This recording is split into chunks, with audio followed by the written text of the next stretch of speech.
एक समय की बात है। किसी गांव में एक बहुत ही ज्ञानी पंडित रहता था। एक दिन वह अपने बचपन के एक मित्र से मिलने किसी दूसरे गांव जा रहा था। उसका वह मित्र बचपन से ही गूंगा और एक पैर से अपाहिज था। पंडित के गांव से मित्र का गांव काफ़ी दूर था और रास्ते में और भी कई सारे छोटे छोटे गांव पड़ते थे।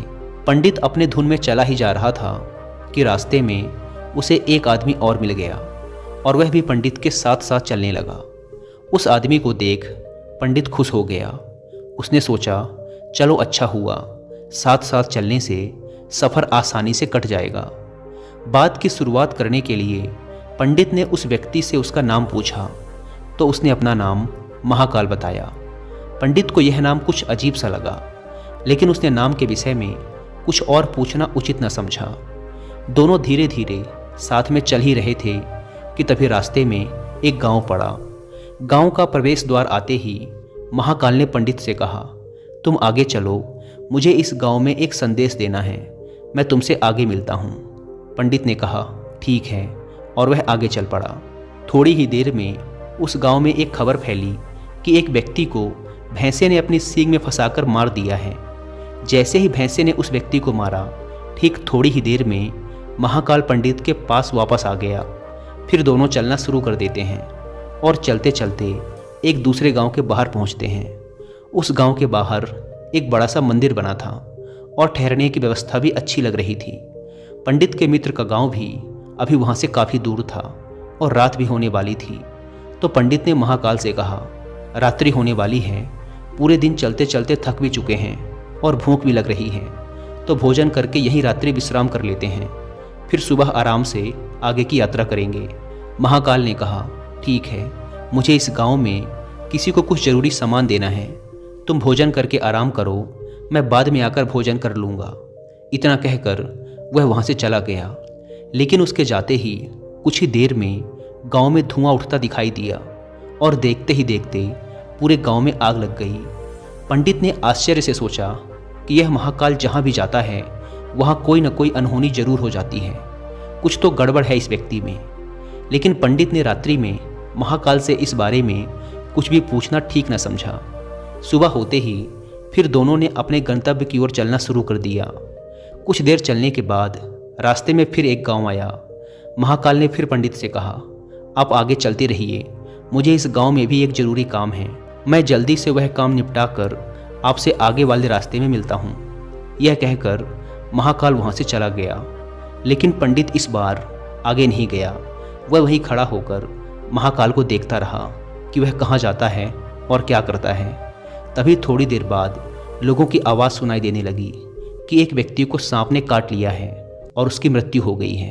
ठीक उसी समय महाकाल फिर पंडित के पास पहुंच गया, लेकिन इस बार पंडित से रहा नहीं गया और उसने महाकाल से पूछ ही लिया कि तुम जिस भी गांव में जाते हो वहाँ कोई ना कोई अनहोनी जरूर हो जाती है, क्या तुम मुझे बता सकते हो कि ऐसा क्यों होता है? महाकाल ने कहा, पंडित जी, आप तो मुझे बहुत ज्ञानी मालूम पड़े थे, इसीलिए मैं आपके साथ चलने लगा था, क्योंकि ज्ञानियों का साथ बहुत अच्छा होता है, परंतु आप अभी तक समझ नहीं पाए कि मैं कौन हूँ। पंडित ने कहा, मैं समझ तो गया हूँ, लेकिन मुझे कुछ शंका है। अगर आप ही अपना उपयुक्त परिचय दे दें तो मेरे लिए आसानी होगी। तब महाकाल ने जवाब दिया कि मैं यमदूत हूँ और यमराज की आज्ञा से उन लोगों के प्राण हरण करता हूँ जिनकी उम्र पूरी हो चुकी है। हालांकि पंडित को पहले से ही इस बात की आशंका थी, फिर भी महाकाल के मुंह से यह बात सुनकर वह घबरा गया। लेकिन फिर से हिम्मत करके पूछा, अगर ऐसी बात है और तुम सच में यमदूत हो तो बताओ कि अगली मृत्यु किसकी है? यमदूत ने जवाब दिया, अगली मृत्यु तुम्हारे उसी मित्र की है जिससे तुम मिलने जा रहे हो, और उसकी मृत्यु का कारण भी तुम ही बनोगे। यह बात सुनकर पंडित सहम गया और सोच में पड़ गया कि अगर सच में यह महाकाल यमदूत हुआ तो उसकी बात भी सच होगी और उसके कारण मेरे बचपन के सबसे अच्छे मित्र की मृत्यु हो जाएगी। तो सबसे अच्छा तो यही होगा कि मैं अपने मित्र से मिलने ही ना जाऊं, कम से कम मैं उसकी मृत्यु का कारण तो नहीं बनूंगा। महाकाल ने मुस्कुराते हुए कहा, तुम जो सोच रहे हो वो सब मुझे पता है, मगर तुम्हारे अपने मित्र से मिलने ना जाने से नियति नहीं बदल जाएगी। तुम्हारे मित्र की मृत्यु तो निश्चित है और वह अगले कुछ ही पलों में घटित होने वाली है। महाकाल के मुंह से ऐसी बातें सुनकर पंडित को झटका लगा, क्योंकि महाकाल ने पंडित के मन की बातें पढ़ ली थी, जो कि एक सामान्य व्यक्ति के लिए संभव नहीं है। अब पंडित को विश्वास हो गया कि यह महाकाल सचमुच में यमदूत ही है। दोस्तों, मैं यहाँ पर आपको कुकू एफएम पर एक बहुत ही इंटरेस्टिंग स्टोरी रिकमेंड करूँगा, जिसका नाम है द कर्म चक्र, जिसे आप सबको जरूर सुनना चाहिए। यह एक बहुत ही रोमांचकारी और अविश्वसनीय कहानी है उन 5 दोस्तों की जो अपने जीवन जीने के तरीके और आपसी संबंधों से खुश नहीं थे। तभी उनके साथ एक असामान्य घटना घटी, जिसने उनके जीवन को बदल कर रख दिया और उन्हें पता चला कि वास्तव में जीवन क्या है और सच्ची खुशी क्या है। ये बहुत ही अनोखी लेकिन सच्ची कहानी है कि कैसे वो पांचों अपनी खुशी और संतुष्टि का रास्ता ढूंढते हैं। और कुकू एफएम के बारे में तो आप सब जानते हैं कि यह इंडिया का सबसे बड़ा ऑडियो शो प्लेटफॉर्म है। और अब कुकू एफएम सिर्फ आपके लिए नहीं बल्कि आपकी फैमिली के लिए भी लाया है एक बहुत ही धमाकेदार ऑफर, क्योंकि अब कुकू एफएम का फैमिली प्लान आ चुका है सिर्फ 199 रुपीज़ में। लेकिन इस पर भी आपको मिलेगा 55% का एक्सक्लूसिव डिस्काउंट अगर आप यूज़ करते हैं हमारा कूपन कोड WIF55, यानी कि फर्स्ट मंथ के लिए आपकी फैमिली के 4 मेंबर्स को कुकू एफएम के 10,000 से भी ज़्यादा ऑडियो सोर्स का एक्सेस मिल जाएगा, वो भी सिर्फ 89 रुपीज़ में। यानी कि फर्स्ट मंथ का सब्सक्रिप्शन 25 रुपीज़ से भी कम की कॉस्ट पर। इस प्लान का फ़ायदा उठाने के लिए किसी एक फैमिली मेंबर को अपने मोबाइल नंबर से कुकू एफएम पर रजिस्टर करके सब्सक्रिप्शन बाय करना होगा। फिर बाकी के 3 मेंबर उसी मोबाइल नंबर का यूज़ करके कुकू एफएम पर लॉगिन करेंगे। लेकिन याद रहे, यह कूपन कोड सिर्फ फैमिली प्लान पर ही वैलिड है, तो इस स्पेशल ऑफर का फ़ायदा ज़रूर उठाएं। इस ऐप को डाउनलोड करने की link description and first comment पर मिल जाएगी। आइए कहानी पर वापस लौटते हैं। जब पंडित को यह पूर्ण विश्वास हो गया कि महाकाल यमदूत है, तो वह घबरा गया। वह अपने मित्र की मृत्यु का कारण नहीं बनना चाहता था, इसीलिए वह पलटकर अपने गांव की तरफ वापस जाने लगा। लेकिन जैसे ही पंडित वापस जाने के लिए मुड़ा, उसने देखा कि उसका मित्र तेजी से उसकी तरफ चला आ रहा है, जो कि पंडित को देखकर अत्यंत प्रसन्न दिखाई पड़ रहा था।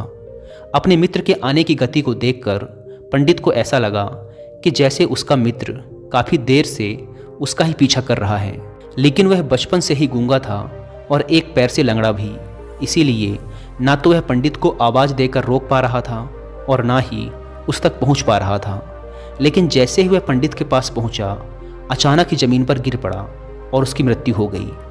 पंडित हक्का बक्का होकर महाकाल की ओर देखने लगा, जैसे कि वह पूछना चाह रहा हो कि आखिर क्या हुआ।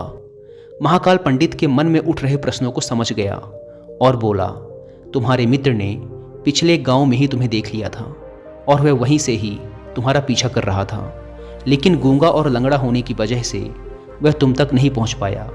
उसने अपनी पूरी ताकत लगाकर तुम तक पहुंचने का प्रयास किया, लेकिन बुढ़ापे में बचपन जैसी ताकत नहीं होती, इसीलिए हृदयघात के कारण तुम्हारे मित्र की मृत्यु हो गई। क्योंकि वह तुमसे मिलने के लिए अपनी सीमाओं को तोड़कर तुम्हारे पीछे भाग रहा था, इसीलिए अपने मित्र की मृत्यु का कारण भी तुम ही कहलाओगे। अब पंडित को पूर्णतः यह विश्वास हो गया था कि महाकाल एक यमदूत है और उसका कार्य जीवों के प्राण हरना है। लेकिन पंडित एक ज्ञानी व्यक्ति था। वह यह भी जानता था कि मृत्यु पर किसी का वश नहीं है, सबको एक ना एक दिन मरना ही है। यही सोचकर उसने अपने आप को संभाल लिया।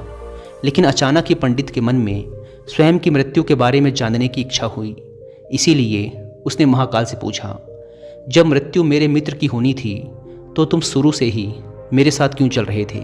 यह प्रश्न सुनकर महाकाल जोर से हंसा और बोला, मैं तो हर पल हर क्षण सभी के साथ चलता हूँ, किंतु लोग पहचान नहीं पाते, क्योंकि लोगों के पास अपनी समस्याओं के अलावा किसी और व्यक्ति, वस्तु या घटना के बारे में सोचने, समझने या उसे देखने का समय ही नहीं होता। पंडित ने कहा, तो क्या तुम ये बता सकते हो कि मेरी मृत्यु कब, कहाँ और कैसे होगी? महाकाल ने कहा, हालांकि किसी भी सामान्य जीव के लिए अपनी मृत्यु के बारे में जानना ठीक नहीं है, क्योंकि कोई भी जीव हो वह अपनी मृत्यु के बारे में जानकर दुखी ही होता है। परंतु तुम ज्ञानी व्यक्ति मालूम पड़ते हो और तुमने जिस तरीके से अपने मित्र की मृत्यु को सहन कर लिया है, उसे देखकर लगता है कि तुम अपनी मृत्यु के बारे में जानकर भी दुखी नहीं होगे। तो तुम्हारी मृत्यु आज से ठीक 6 महीने बाद आज ही के दिन किसी दूसरे राज्य में फांसी लगने से होगी और सबसे आश्चर्य की बात तो ये होगी कि तुम स्वयं ही खुशी से उस फांसी को स्वीकार कर लोगे। इतना कहकर महाकाल वहाँ से चला गया, क्योंकि अब महाकाल के पास पंडित के साथ चलते रहने का कोई कारण ना था। इसके बाद पंडित ने अपने मित्र के शरीर का अंतिम संस्कार किया और यथाशक्ति उसके क्रियाकर्म करके अपने गांव वापस आ गया। लेकिन कोई व्यक्ति कितना भी ज्ञानी क्यों ना हो, अपनी मृत्यु के बारे में जानकर दुखी तो होता ही है और मृत्यु से बचने का कोई न कोई उपाय भी खोजता है। तो पंडित ने भी वही किया। क्योंकि पंडित विद्वान था, इसीलिए उसकी पहचान उस राज्य के राजा तक थी। पंडित ने सोचा कि राजा के पास तो कई सारे ज्ञानी मंत्री हैं, वो मेरी मृत्यु से संबंधित समस्या का कोई ना कोई समाधान निकाल ही लेंगे। पंडित यही सब सोचता हुआ राज दरबार में पहुंच जाता है और राजा से सारी घटना कह सुनाता है। राजा ने अपने मंत्रियों को सारी समस्या बताई और उनसे सलाह मांगी। अंत में सभी ने विचार विमर्श करके कहा, अगर पंडित की बात सही है तो उसकी मृत्यु भी 6 महीने बाद ही होगी। लेकिन मृत्यु तो तब होगी जब वह किसी दूसरे राज्य में जाएगा। यदि वह किसी दूसरे राज्य में जाए ही ना तो मृत्यु ही नहीं होगी। मंत्रियों की यह सलाह राजा को भी सही लगी। इसके बाद पंडित के रहने की सारी व्यवस्था महल में ही कर दी गई और राजा के आदेश के बिना उस पंडित से किसी को भी नहीं मिलने दिया जाता था। लेकिन पंडित कहीं भी आ जा सकता था, ताकि पंडित को ये न लगे कि वो राजा की कैद में है। परंतु पंडित डर के मारे स्वयं ही कहीं आता जाता नहीं था। धीरे धीरे महीने गुजरे और पंडित की मृत्यु का समय नज़दीक आने लगा और अंततः वह भी दिन आ गया जिस दिन पंडित की मृत्यु होनी थी।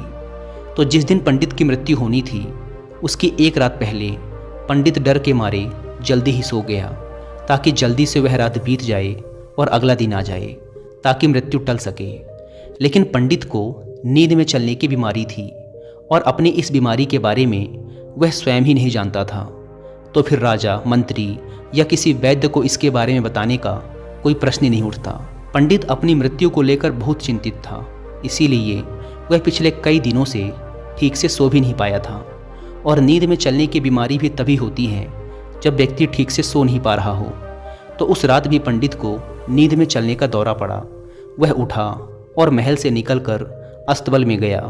क्योंकि पंडित राजा का खास मेहमान था, इसीलिए किसी भी पहरेदार ने उसे नहीं रोका और ना ही किसी तरह की कोई पूछताछ की। अस्तबल में पहुंचकर वह सबसे तेज चलने वाले घोड़े की पीठ पर सवार होकर नींद में ही अपने राज्य की सीमा से बाहर दूसरे पड़ोसी राज्य में चला गया। इतना ही नहीं, वह दूसरे राज्य के राजा के महल में पहुंच गया। उस महल के पहरेदारों ने भी उसे नहीं रोका और ना ही कोई पूछताछ की। सभी लोग रात्रि का अंतिम प्रहर होने के कारण गहरी नींद में थे। वह पंडित सीधे राजा के शयन कक्ष में पहुंचा, जहां राजा और रानी सो रहे थे। वहीं पंडित भी जाकर सो गया। सुबह हुई तो राजा ने पंडित को रानी के बगल में सोया हुआ देखा तो वह बहुत क्रोधित हो गया। राजा ने पंडित को कैद करने का आदेश दे दिया। पंडित गिरफ्तार हो गया। लेकिन पंडित तो भौचक्का था। उसे तो कुछ समझ नहीं आ रहा था कि आखिर वह दूसरे राज्य में और राजा के शयन कक्ष तक कैसे पहुंचा। लेकिन वहां उसकी ये सब सुनने वाला कौन था। राजा ने पंडित को दरबार में पेश करने का आदेश दिया। थोड़ी देर बाद पंडित को दरबार में लाया गया। पंडित को देखते ही राजा इतना आग बबूला हो गया कि उसे फांसी पर चढ़ा देने का हुक्म सुना दिया।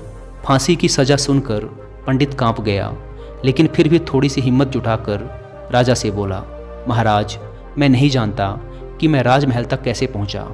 मैं यह भी नहीं जानता हूं कि आपके शयन कक्ष तक मैं कैसे आया और आपके महल के किसी पहरेदार या सैनिक ने मुझे रोका क्यों नहीं।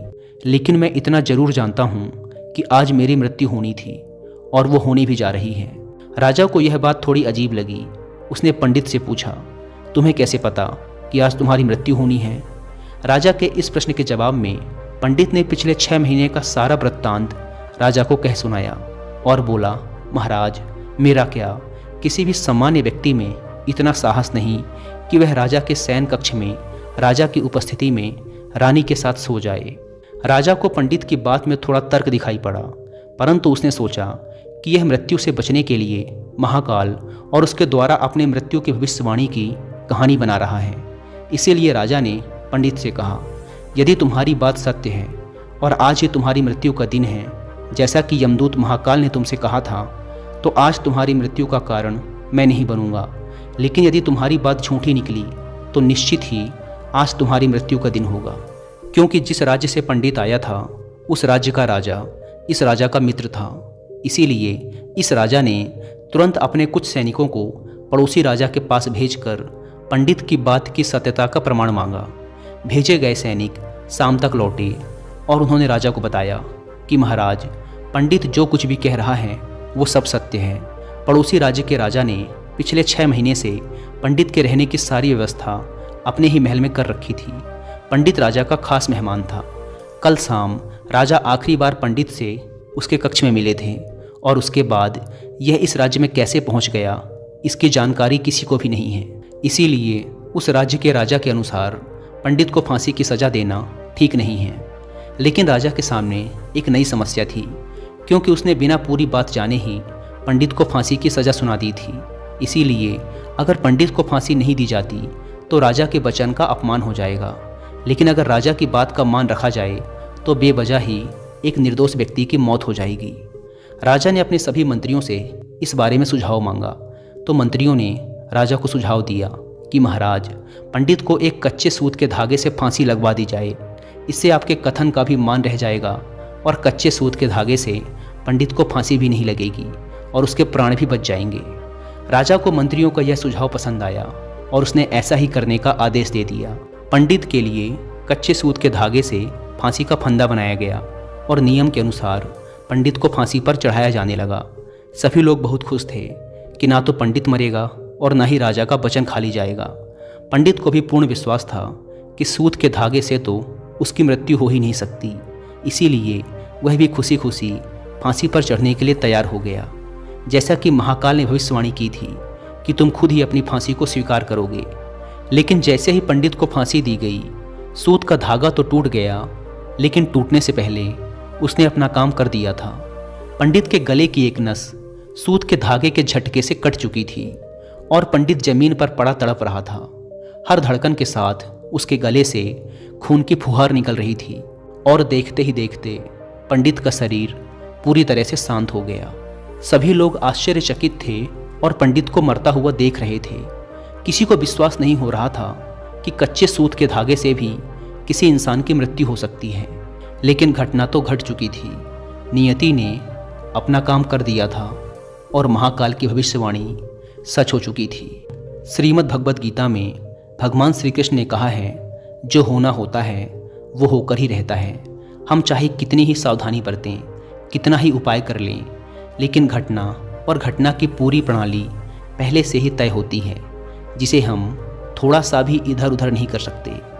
दोस्तों, शायद इसीलिए ईश्वर ने हमें भविष्य जानने की क्षमता नहीं दी है, ताकि हम अपने जीवन को ज़्यादा बेहतर तरीके से जी सकें। और यही बात उस पंडित पर भी लागू होती है। अगर पंडित ने महाकाल से अपनी मृत्यु के बारे में ना पूछा होता तो 6 महीने तक राजा के महल में कैद रहकर डर डर कर जीने की बजाय ज़्यादा बेहतर जीवन जीता। दोस्तों, मुझे उम्मीद है कि आपको ये कहानी पसंद आई होगी। और जाने से पहले एक बार फिर याद दिला दूँ कि कुकू एफएम पर द कर्म चक्र हिंदी ऑडियो शो को सुनना ना भूलें। और फैमिली प्लान पर 55% डिस्काउंट के लिए आप WIF55 कूपन कोड का इस्तेमाल भी कर सकते हैं। ऐप को डाउनलोड करने की link description and first comment पर मिल जाएगी। धन्यवाद।